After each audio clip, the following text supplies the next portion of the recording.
आप स्क्रीन के ऊपर देख सकते हो लास्ट 4 एग्ज़ाम हो रहे हैं, मतलब कि 4 एग्ज़ाम लास्ट जो अभी अभी होकर गए हैं रिसेंटली। बात करते हैं 11 जुलाई की, उससे पहले एग्ज़ाम हुआ था 6 जुलाई को, उससे पहले एग्ज़ाम हुआ था 29 जून को, एंड उससे पहले एग्ज़ाम हुआ था 22 जून को। चारों एग्ज़ाम में कंटिन्यू हमारी प्रिडिक्शन पीडीएफ हिट गई है।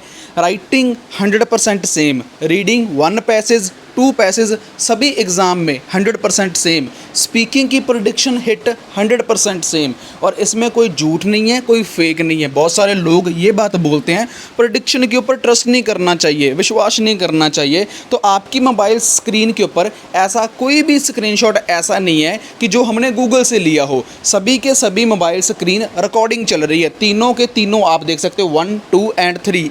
ये mobile screen Test is in 4 part 1, part 2, part 3, and part 4. Now look at part 1. Part 1. You will hear a man talking to a receptionist at a hotel. First, you have some time to look at questions 1 to 7.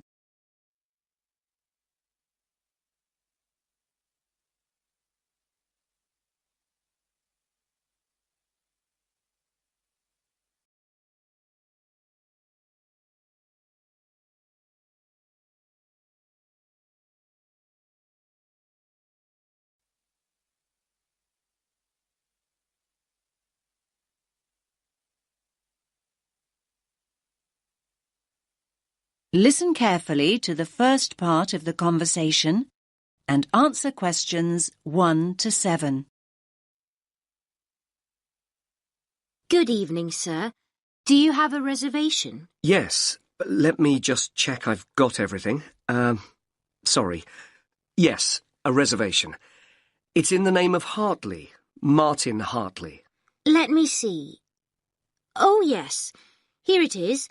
That's for 3 nights. Yes, that's right. Do you need my passport? I just need to take the number as a form of ID. No problem. Now, can I just ask you to fill in this registration form, please? Actually, no.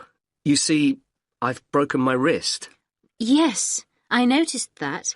I'm afraid form filling is something I can't manage right now. Not without a lot of pain, anyway. Oh, dear. I'm sorry, sir. But don't worry. I can complete the form for you. That's very kind of you. What do you need to know? Well, let's start with your name, of course. So that's Martin, Hartley. That's Hartley. Thanks. And your address?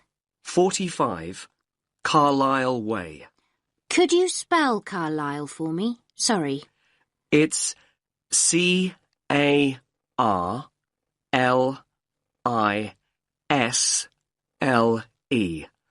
You don't pronounce the S. Carlisle Way. And that's in Lewes. Lewes. And is there a state? I don't think you have states in the UK. No, we have counties. It's East Sussex. Sussex is with double S. The postcode is LW4 6AU. Do you want my phone number? Actually, no. We contact people by email now. Ah, yes. And send me lots of advertising too, I suppose. My email is hartleynitram@yahoo.co.uk. Sorry. A bit slower, please. Hartley, my surname, then Martin backwards, NITRAM. That's all one word. And all lowercase? That's right. No capitals. @yahoo.co.uk. Thank you very much, Mr. Hartley. And could you give me your passport now, please? Thanks. You can have that back now. And that's for 3 nights, so checking out on Sunday morning? Uh-huh. OK, you're in room 16. That's on the first floor, overlooking the courtyard. Here's your key. Would you like somebody to take your bag? Now you have some time to look at questions 8 to 10.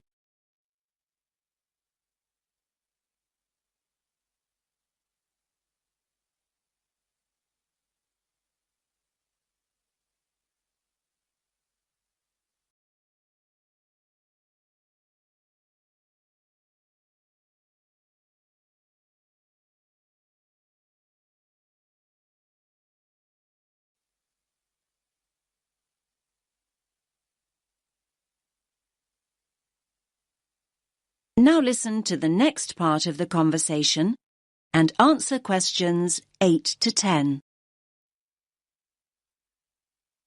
Do you have a map I can take? Yes, of course. We've usually got lots of them here. Somewhere. Ah, yes. Here we are. Thanks. Could you show me where we are exactly? Let me have a look. Yes. This is our street here, Avenida Constitución. The bigger hotels are marked, so let me just see which one is us. Here. Yes, here. This is Hotel Columbus, just before you get to the museum. I say just before because that's the way most people get here. I mean, coming from the main square where all the buses stop, or from the station. Yes, that's the way the taxi came in from the airport. I thought we drove past the museum, though, just after we went through that big square you mentioned. Ah, you probably mean here. That's actually an art gallery. It's worth having a look round, but the museum's more interesting. I think so anyway. Thanks for the tip. I hope I get time. Right, well, tomorrow I've got to be at the conference centre. They told me they'd put me in a hotel that wasn't too far away. Oh, yes. The conference centre's not too far at all. Let me see. Yes, down here. You can walk there in 7 or 8 minutes. Just cross over the road and go straight down this street here.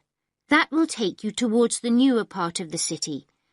Walk on for a couple of blocks, and then when you get here, you just have to go right a very short distance, and then you'll see the conference centre above the other buildings. It's quite big. I see. That all looks quite straightforward. Thanks very much. My pleasure. Have a nice evening, sir.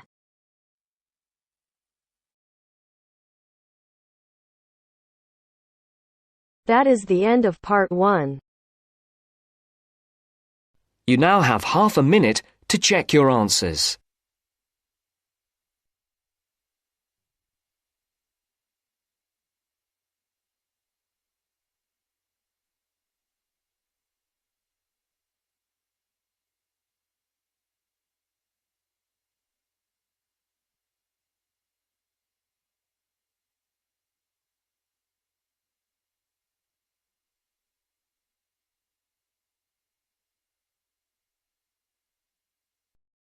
Now turns to part 2. Part 2. You will hear a man talking about a parliament building. First, you have some time to look at questions 11 to 17.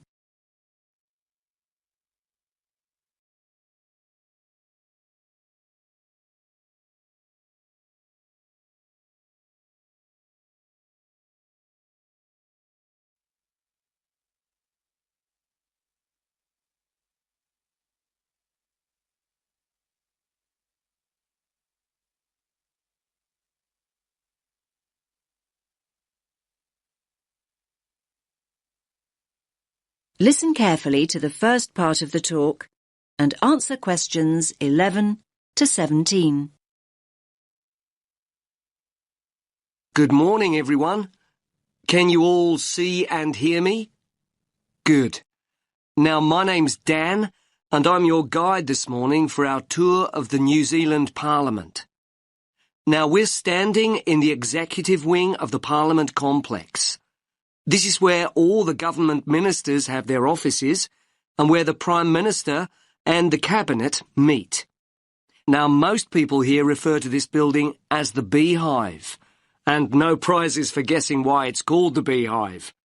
That's right. It's shaped exactly like a traditional beehive, and it's one of the most famous buildings in Wellington.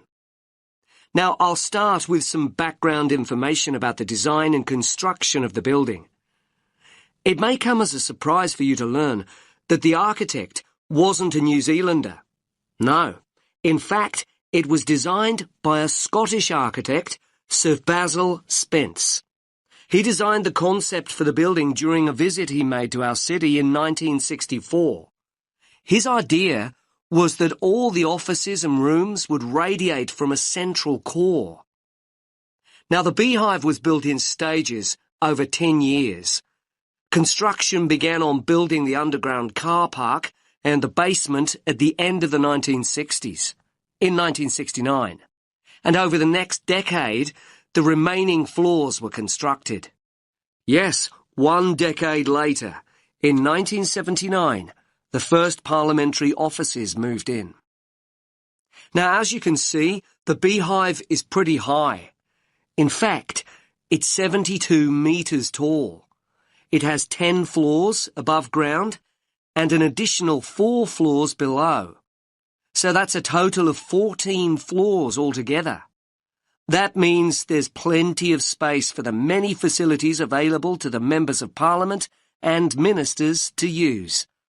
These include a small theatre and a television studio. Now, if you'd all just like to follow me, we can make our way inside the building itself. Now you have some time to look at questions 18 to 20.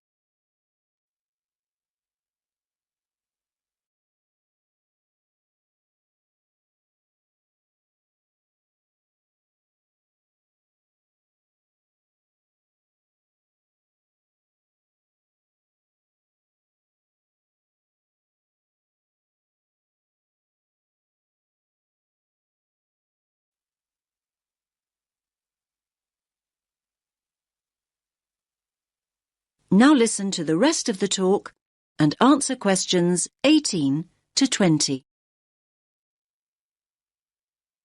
Here we are in the entrance foyer. It's a very airy space, isn't it? And if you look at the floor you're standing on, you'll see it's made of marble. And if you look to your left, you can see some beautiful columns. They are also made from marble. Now, look at the wall panels. They are made of stainless steel. They look really stunning, don't they? Now, straight ahead of us is the staircase leading to the first floor of the building. As you can see, the railings on the staircase are made of bronze. Now, let's make our way up this beautiful staircase to the banquet hall on the first floor, and we can admire these beautiful bronze railings on the way. So this is the banquet hall. And as you can see, it's shaped in the form of a semicircle. It's also a pretty big space, isn't it? It's actually a big enough dining room to hold up to 300 guests. Now look at the large mural to your right. It's 3-dimensional and shows the atmosphere and sky of New Zealand. And the floor we're standing on is made of wood. It's a native New Zealand timber called tawa. Okay, now let's make our way to the... That is the end of part 2. You now have half a minute to check your answers.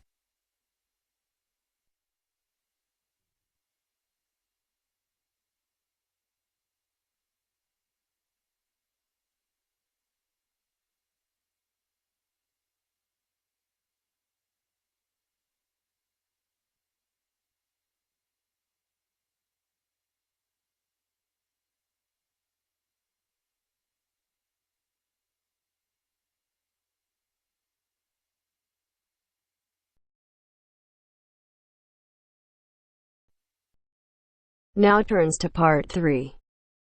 Part 3. You will hear a conversation between a student, Kayana, and a professor about an assignment. First, you have some time to look at questions 21 to 27.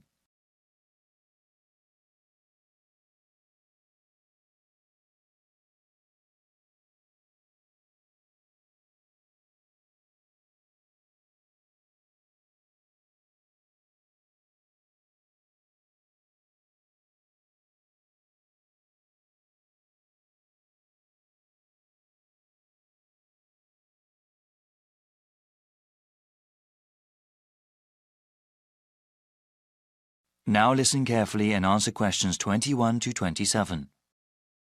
Hi, Dr. Reed. Are you busy right now? Do you mind if I come in for a second? Hey, Kiana. No, I don't mind at all. Thanks. I just wanted to say that I'm enjoying your urban studies course and that I'm having some trouble with the first assignment. Okay, no problem. What do you want to ask? This is my first time writing a paper of this length. All right. What sort of trouble are you running into? Well, writing more than 10 pages is actually turning out to be quite a task. I've been rereading some of the material, and I'm just not sure how to approach the assignment. Yes, it takes some time to get used to academic writing assignments. More time than I expected, really. I also want to do a really good job on the assignment. I don't want to put a half-hearted effort into it. I'm glad to hear that. I'll say that these assignments get easier to manage as time goes on. That's a small relief. I mean, it gets easier to plan the assignment and to organize one's time, but it still takes hard work and a sincere effort to produce a good piece of academic writing. My role is to guide you to the readings I think are the most relevant and to give you tips on managing your time. Okay, could we talk about the readings then? Sure, we can go over them. I guess I want to ask about the Coal House text first. It seems like a pretty interesting book. But sometimes a bit over the top, no? I would recommend reading just the first part of the book.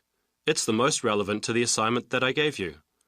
The rest of the text goes on about a topic we will cover later in the semester. All right, I'll just read the intro then. As for the Peely article, oh, did you read that one? Yes, I accessed it online and then printed it out. Okay. I would recommend you review that again. Also, remember what I said about the Liebskid article?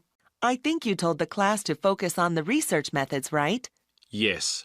She approaches the problem in an innovative way. Let's see. For the Gary article, I think you should... Let me see. I think it would be best for you to read just the conclusion. Just the conclusion. I see. Yes, I would ask you to read the whole thing, but this way would be more efficient. Speaking of which, you should not bother reading the Wolfson article. Yeah, it didn't seem particularly relevant to the topic. Let's see. Any other reading you wanted to talk about? Let me see. Yes, the Cudler article. What do you think of that one? Ah, yes. How could I forget? That one is pretty central to the topic. I really think you must go over it again. Before you hear the rest of the conversation, you have some time to look at questions 28 to 30.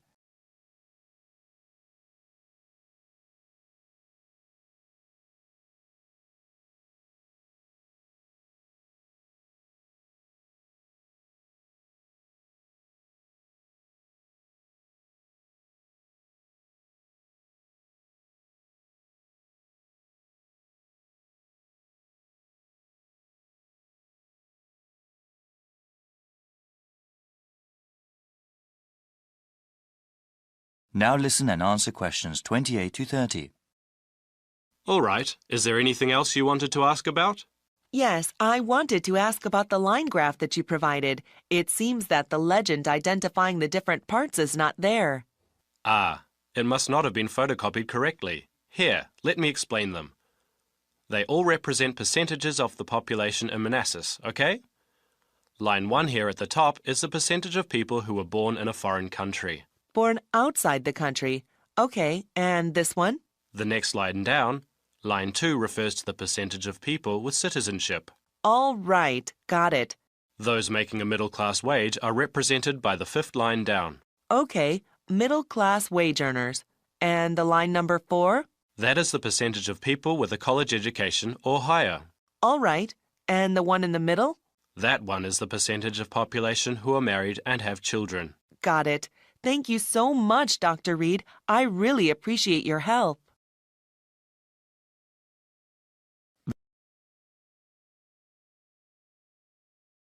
That is the end of part 3. You now have half a minute to check your answers.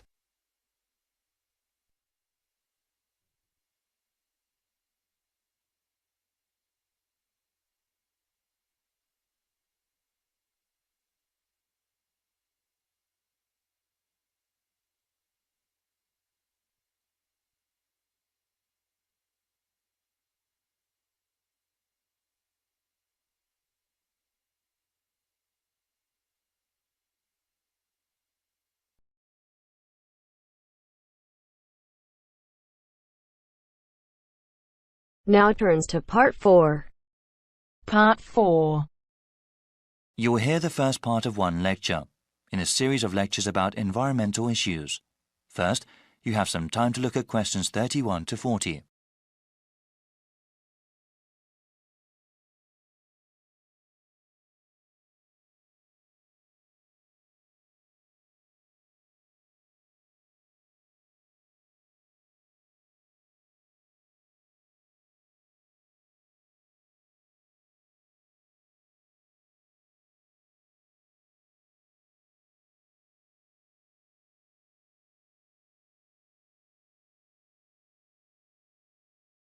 Now listen carefully and answer questions 31 to 40.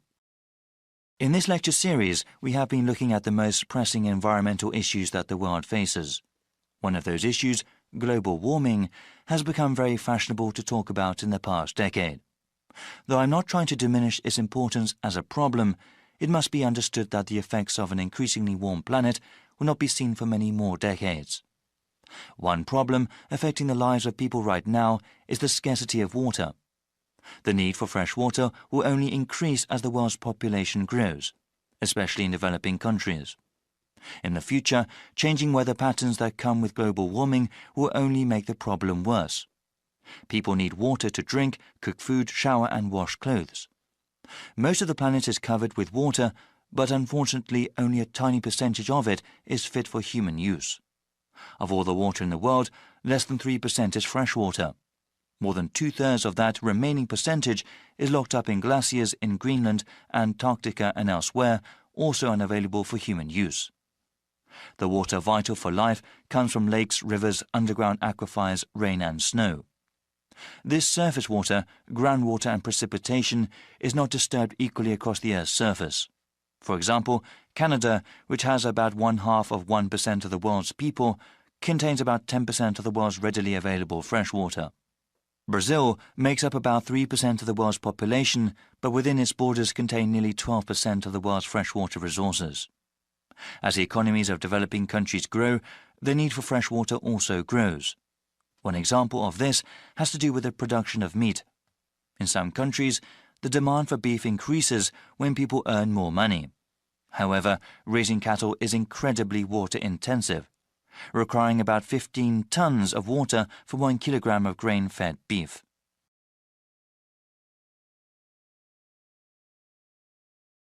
The scarcity of water has a direct impact on human life.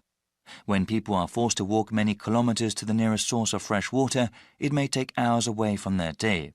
This, in turn, takes time away from school or from other productive work that helps the general economy. A number of solutions have been proposed to deal with the scarcity of water. Some of them are technological, like the construction of desalination plants. These plants convert brackish salty seawater into water fit for human use. They are very expensive to operate and maintain, though, and cannot meet the world's growing demand for water. Other kinds of solutions involve only a little technology or involve modifying individual people's habits. In a rural part of India, a village facing water shortage started collecting rainwater. A simple system allowed them to save water that fell over a large area and use it during dry periods. In the suburbs that surround the cities of developed countries, house owners are using xeriscaping techniques. The main purpose of xeriscaping, unlike traditional landscaping, is not to use supplemental irrigation. This requires the use of plants, shrubs and trees that are appropriate for the climate. In dry areas, this means planting ones that use less water. In the future, many countries will need to use a variety of these techniques in order to provide enough water for their citizens. Water security will be of utmost importance to those governments, especially in areas that are politically unstable.